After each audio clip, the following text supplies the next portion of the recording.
महंगाई से आप जूझ रहे हैं, आपकी कोई सुनवाई नहीं है। ऐसे कानून लाए थे ये लोग कि सिर्फ बड़े बड़े अरबपतियों के फायदे के कानून। जब किसानों ने आंदोलन किया, दिल्ली में गए, महीनों के लिए सर्दी में बैठे, प्रधानमंत्री जी का घर कुछ किलोमीटर दूर था, प्रधानमंत्री मोदी जी निकले ही नहीं, बात नहीं की, सुनवाई तक नहीं की। ये नहीं सोचा कि लाखों किसान महीनों से सर्दी में बैठे हैं, उनकी कम से कम हम बात सुन लें। फिर क्या हुआ? उस समय उत्तर प्रदेश का चुनाव आ रहा था, उत्तर प्रदेश का चुनाव आ रहा था, किसान बैठे हुए थे बाहर दिल्ली के, महीने बीत गए, किसी ने पूछा नहीं। जैसे ही चुनाव आने लगा, मोदी जी ने काले कानून रद्द कर दिए। तो आप नीति समझिए और नीयत समझिए। इनकी नीयत ठीक नहीं है। इनकी नीतियां सिर्फ बड़े बड़े अरबपतियों के लिए हैं। आपने अभी कहा जमीन बेचते हैं अगर जरूरत पड़ती है। आपने कहा किसी की शादी होती है, जमीन बेचनी पड़ती है या कर्ज लेना पड़ता है। आपने देखा होगा कुछ दिनों पहले एक बड़े अरबपति के बेटे की शादी हुई। आपने देखा होगा कि किस धूमधाम से शादी की। ठीक है, बुरी बात नहीं है, जिसको जैसा करना है करे, लेकिन आपने कभी सोचा है कि इतना पैसा कहां से आ रहा है? इतना पैसा कहां से आ रहा है? इतना पैसा इसलिए है इन लोगों के पास क्योंकि मोदी जी ने इनके कर्ज माफ किए हैं। 16,000 करोड़ रुपए के इनके कर्ज माफ किए हैं। अब आप सोचिए, 16,000 रुपए का कर्ज था, माफ किया गया, और जो किसान सड़क पे बैठा हुआ अपना हक मांग रहा था, जो किसान 10,000 रुपए के लिए आत्महत्या कर रहा है, जो किसान कर्ज में डूब रहा है, उसका कर्ज माफ करने की बात ही नहीं।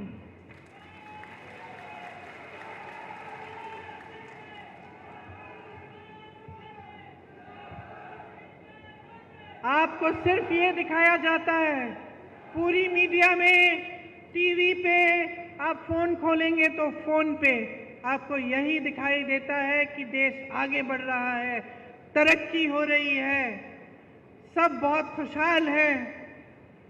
ये सच्चाई है क्या? जब आप देखते हैं कि बड़े बड़े प्रधानमंत्री, बड़े बड़े राष्ट्रपति आ रहे हैं देश में और G20 जैसे बड़े बड़े इवेंट हो रहे हैं, तो हम भी भारतीय हैं, हमें भी गर्व होता है। ऐसी बात नहीं है, आपको भी गर्व होना चाहिए।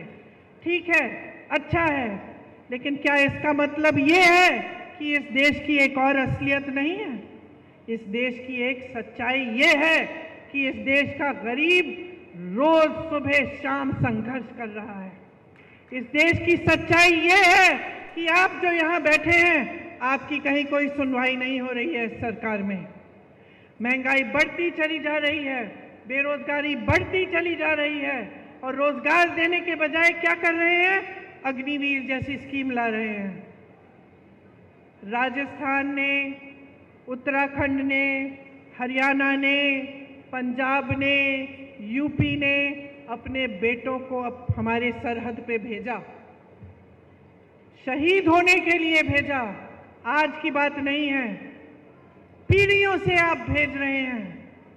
आपके दिलों में देशभक्ति की भावना है, आपके दिलों में देश के लिए प्रेम है। आप कहते हैं कि हमारे बच्चे जाएंगे, रक्षा करेंगे देश की, और आपके बच्चे जैसे ही नौजवान बनते हैं, दौड़ लगाना शुरू करते हैं। मैंने आंखों से देखा है।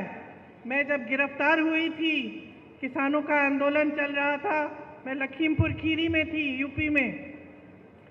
उस समय कुछ किसानों को एक मोदी जी की सरकार के एक मंत्री ने कुचल दिया था। 6 किसान मर गए थे, शहीद हो गए थे। मंत्री के बेटे ने, शायद मंत्री ने जीप के टायर के नीचे कुचल डाला था। हम उन्हें मिलने जा रहे थे। उस समय पुलिस हमारे पीछे पीछे थी और हमें पकड़ने के लिए आई कि आपको गिरफ्तार करना, आप नहीं जा सकते, क्योंकि हम चाहते थे कि हम उनके परिवारों से मिलें। तो सुबह के 3:30 बजे थे, अंधेरा था अभी, और हम एक गांव के बाहर रुके हुए थे कि हम किस तरह से लखीमपुर खीरी पहुंचे पुलिस के बिना, कि पकड़े बिना। उस समय मैंने देखा कि 15-20 लड़के नौजवान एक ग्रुप में दौड़ लगा रहे हैं। तो अचानक मैंने पूछा कि भाई ये क्या है? अभी तो रात हो रही है, सुबह हुई भी नहीं है, सूरज उगा भी नहीं है, ये बच्चे दौड़ लगाने किस लिए निकले हैं? फिर वो रुके, उन्होंने बातचीत की हमसे, पता चला कि सेना के लिए तैयारी कर रहे थे।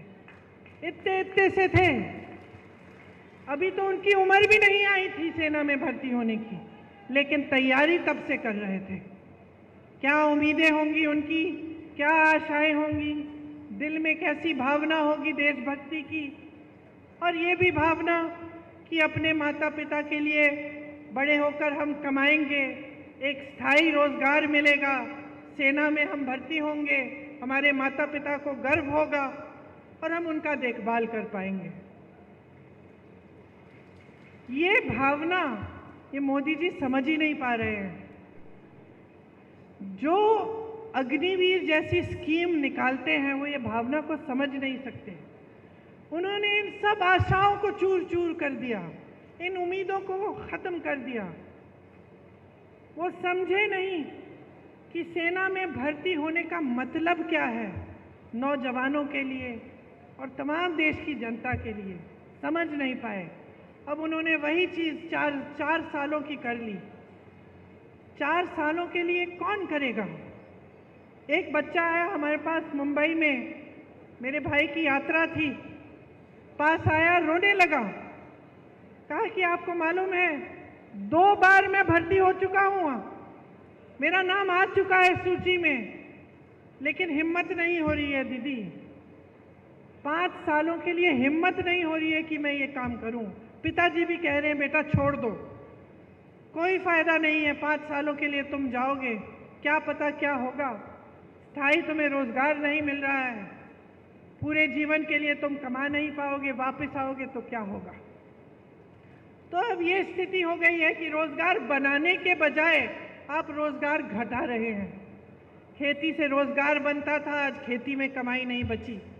छोटे छोटे जो कारोबार थे, छोटे बिजनेस थे, जो यहाँ के इतने सारे व्यापारी हैं, आप रोजगार बनाते थे, आज आपकी मुश्किलें बढ़ गई हैं। जीएसटी से, नोटबंदी से, ऐसी नीतियों से जिससे आपकी भी कमर टूट रही है, जिससे आप खुद कमा नहीं पा रहे हैं। तो ये जो सरकार है ये आपके लिए नहीं चल रही है। देखिए, कांग्रेस पार्टी ने इस बार ये बात गहराई से समझी है। हम इस बात को समझे हैं कि पिछले 10 सालों के लिए मेरी बहनें आपके साथ अन्याय हो रहा है, मेरे भाई आपके साथ अन्याय हो रहा है, किसानों के साथ अन्याय हो रहा है, नौजवानों के साथ अन्याय हो रहा है, बहनें आपके साथ अन्याय हो रहा है। हम इस बात को गहराई से समझ रहे हैं। इसीलिए हम चाहते हैं कि हम ऐसी चीज़ें लाएं इस देश में जो आपको मजबूत बनाएं। जिस तरह से बड़े बड़े उद्योगपतियों के लोन माफ़ हो रहे हैं, जिस तरह से देश की पूरी संपत्ति इनको दी जा रही है, हवाई अड्डे इनके हो गए हैं, बड़े बड़े कारखाने इनके हो गए हैं जितने सरकारी थे जहाँ से रोजगार मिलते थे, बंदरगाह इनके हो गए हैं। हम चाहते हैं कि ये सारी संपत्ति वापस आपके हाथों में आए, क्योंकि बहुत संघर्ष हो गया है और आप झूठों के बहुत शिकार हो गए हैं। आपको सिर्फ झूठ ही झूठ बताया जाता है, सच्चाई आपके सामने रखी ही नहीं जाती। हमारी इच्छा है और हमने ये घोषणा की है कि केंद्र में जो 30 लाख रोजगार खाली पड़े हुए हैं उन्हें हम भरेंगे। अगर एक नौजवान स्नातक पास होता है और उसको नौकरी नहीं मिल रही है, हम उसको अप्रेंटिसशिप के तौर पे, जैसे जो अमीर लोग होते हैं उनके बच्चे पढ़ाई करते हैं, उसके बाद उनको 1 साल के लिए किसी के में जॉब लगा देते हैं, 1 साल के लिए उनको थोड़ा बहुत पैसा कमा लेते हैं और वो सीख भी लेते हैं। लेकिन गरीबों के लिए ये मौका नहीं मिलता। तो हमने कहा है कि हम आपके लिए ये मौका बनाएंगे। जो बच्चे स्नातक पास हैं उनको 1 लाख रुपए मिलेंगे अप्रेंटिसशिप करने के लिए। जो गिग इकोनॉमी में काम करते हैं, मतलब जो डिलीवरी के होते हैं, डिलीवरी स्कूटर पे डिलीवरी करते हैं या इस तरह के काम करते हैं, उनकी आजकल सामाजिक सुरक्षा नहीं है। हम उनको सामाजिक सुरक्षा देंगे। 5,000 करोड़ का हम एक फंड बनाएंगे जो सिर्फ नौजवानों के लिए होगा। आप ताली बजा रहे हैं, नौजवान हैं, अगर आप एक छोटा सा अपना कारोबार शुरू करना चाहेंगे, एक स्टार्टअप बनाना चाहेंगे, अपना छोटा बिजनेस, तो इस फंड से आपको पैसे मिलेंगे।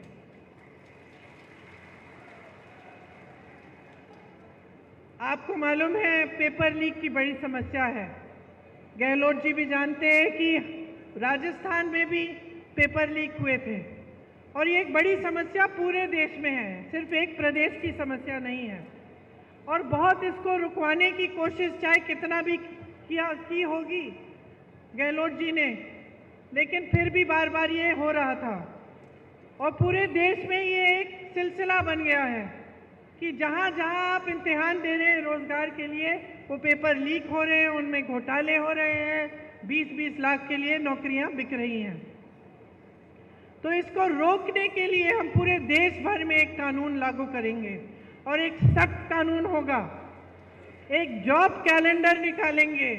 जॉब कैलेंडर का मतलब कि जिस दिन आपकी नियुक्ति होगी, जिस दिन आपका एग्जाम होगा, जिस दिन एग्जाम का रिजल्ट आएगा, वो पहले से तय करके जॉब कैलेंडर में आपको पता चलेगा। अगर किसी अधिकारी ने या किसी ने बेईमानी करने की कोशिश की, इधर उधर करने की कोशिश की, तो उस पर सख्त कार्रवाई होगी। ये कानून लाएंगे हम चाहते हैं कि आप अपने पैरों पे खड़े हों। बहनों, आपके लिए जो महिला सबसे बड़ी महिला है एक परिवार में, उसके लिए 1 लाख रुपए मिलेंगे सालाना, हर साल, ताकि आप कुछ बचत अपनी कर पाओ, ताकि ये घबराहट ना हो कि बच्चों के लिए कुछ खरीदना है, नई वर्दी खरीदनी है, नए जूते खरीदने हैं, पैसे कहाँ से आएंगे। इसीलिए हम आपको सशक्त बनाने के लिए कर रहे हैं। और जितनी भी सरकारी नौकरियां हैं पूरे देश भर में, उनमें से 50% महिलाओं को देंगे। आज सबसे शोषित देश में श्रमिक ही होता है, सबसे ज़्यादा संघर्ष करता है, खास तौर से जो पलायन करके जाते हैं। आपने देखा कोविड के समय किस तरह से अपने गांव-गांव तक पैदल चले, क्या हुआ उनके साथ। उनके साथ जैसे मैंने कहा, सुरक्षा नहीं होती है, वेतन भी जो जी चाहे वो दे देते हैं जो ठेकेदार होते हैं। तो हम चाहते हैं कि खास श्रमिकों के लिए स्वास्थ्य का अधिकार हम कानूनी गारंटी बनाएंगे, ताकि जांच से इलाज तक पूरी सेहत और देखभाल उनको मुफ्त में मिलेगी। राष्ट्रीय न्यूनतम मजदूरी हम तय करना चाहते हैं, ताकि आपको 400 रुपए प्रतिदिन के कम से कम कोई नहीं दे पाएगा। और जो शहरी क्षेत्रों के लिए, जैसे हमने यहाँ गांव के क्षेत्रों में रोजगार की गारंटी दी, आपको मालूम होगा मनरेगा कांग्रेस ने शुरू किया था, उससे 100 दिन का जो रोजगार था वो आपको गारंटी मिलता था। ये अलग बात है कि मोदी जी ने उसको भी कमजोर करने की कोशिश की। शहरों में भी आपको इस तरह की रोजगार की गारंटी कांग्रेस पार्टी देना चाहती है और दे के दिखाएगी। मैंने अग्निवीर की बात की। अग्निवीर की जो स्कीम है उसको पूरी तरह से हम रद्द करवाएंगे। जैसे पहले सेना में आप जाते थे मान सम्मान के साथ आजीवन काम करने के लिए, देश की सुरक्षा के लिए, वैसे आप फिर से जाएंगे। देखिए, मैंने किसानों की बात की, मैंने आपसे बताया कि जीएसटी आपके जो खेती के सामान है उस पर हम रद्द कराएंगे, कि एमएसपी आपको एक कानूनी आपका अधिकार बनेगा, कानून बनेगा कि आपको एमएसपी मिलना है।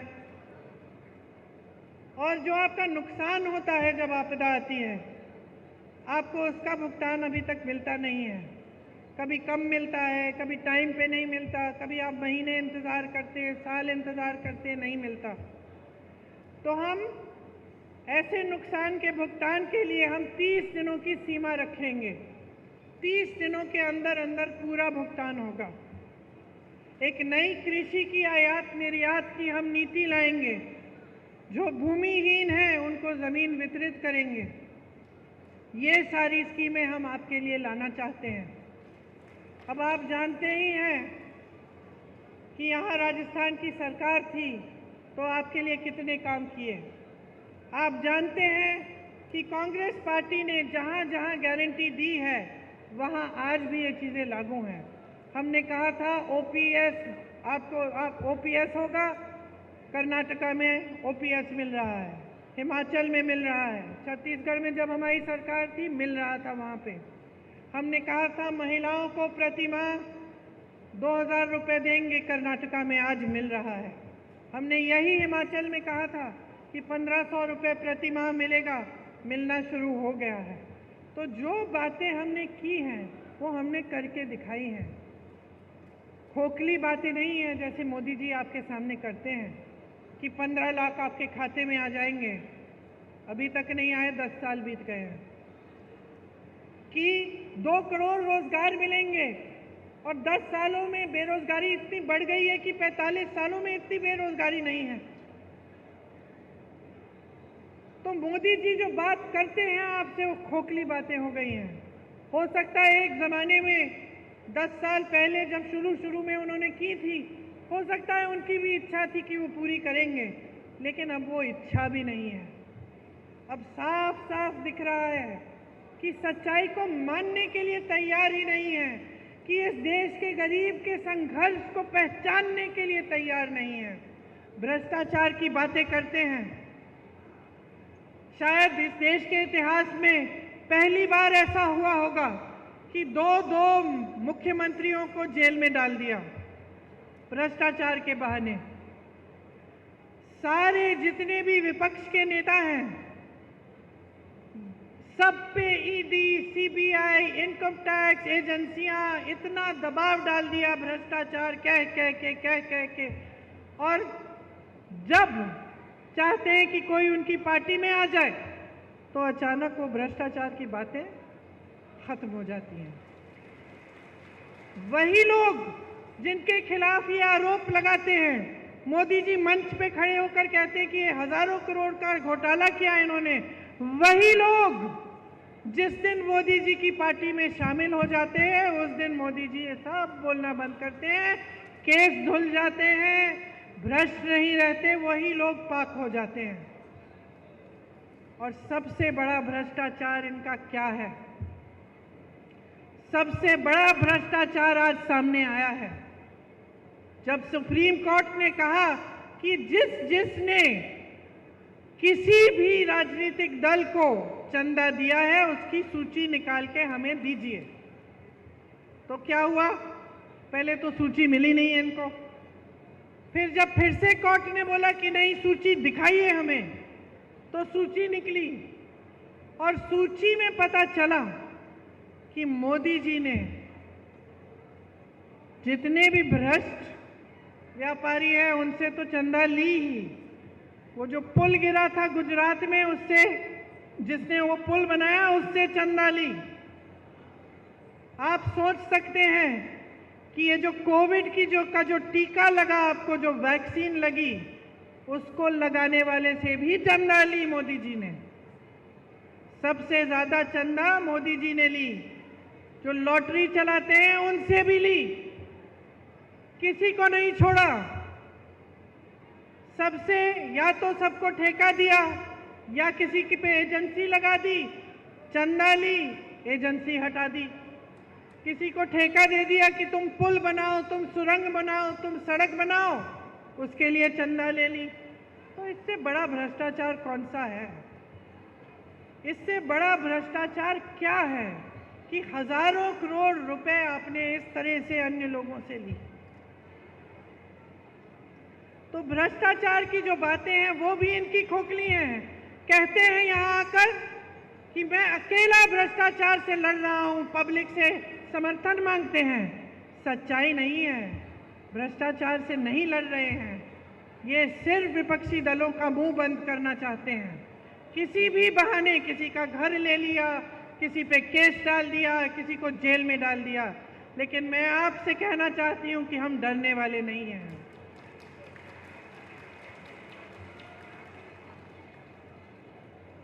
हम डरने वाले नहीं हैं, हम अपने रास्ते से भटकने वाले नहीं हैं। हम आपके लिए लड़ते रहेंगे, आपके लिए काम करते रहेंगे और आपकी सेवा करते रहेंगे।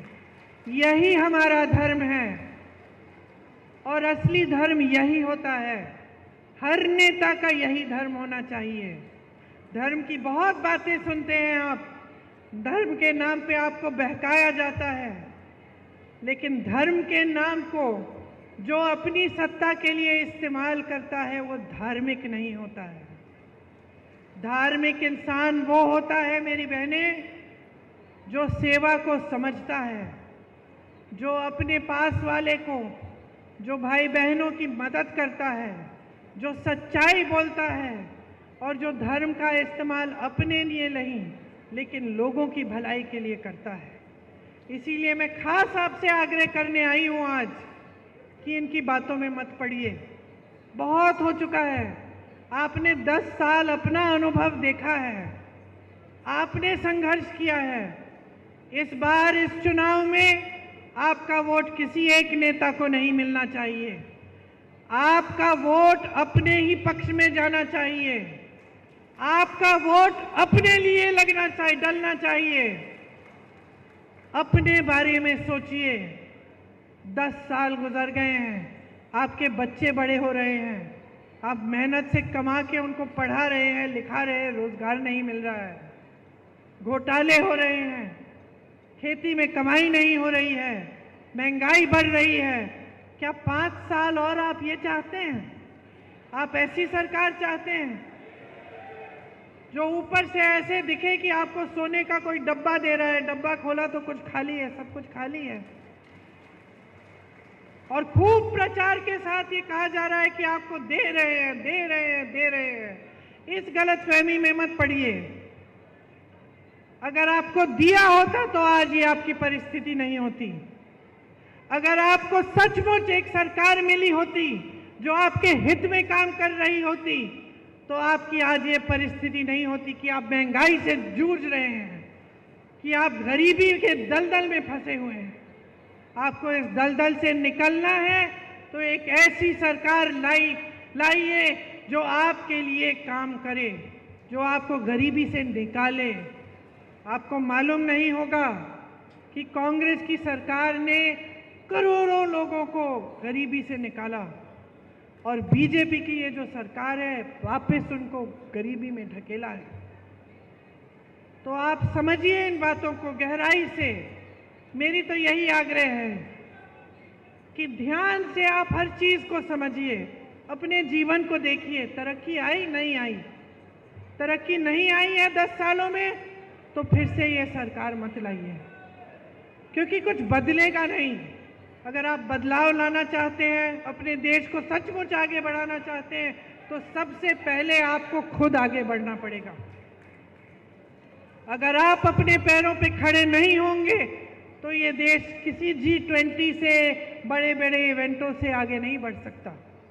इस देश का गरीब जब सक्षम होगा, इस देश का एक एक नौजवान जब अपने पैरों पे खड़ा होगा, जब एक एक महिला पढ़ी लिखी होगी, जब उसको भी रोजगार मिलेगा, जब देश का किसान गर्व से कह पाएगा कि आज मैंने इतना कमाया अपनी खेती से, अपने बच्चों की भूख मिटाई है अपनी खेती से, तभी ये देश सक्षम होगा, तभी ये देश आगे बढ़ पाएगा।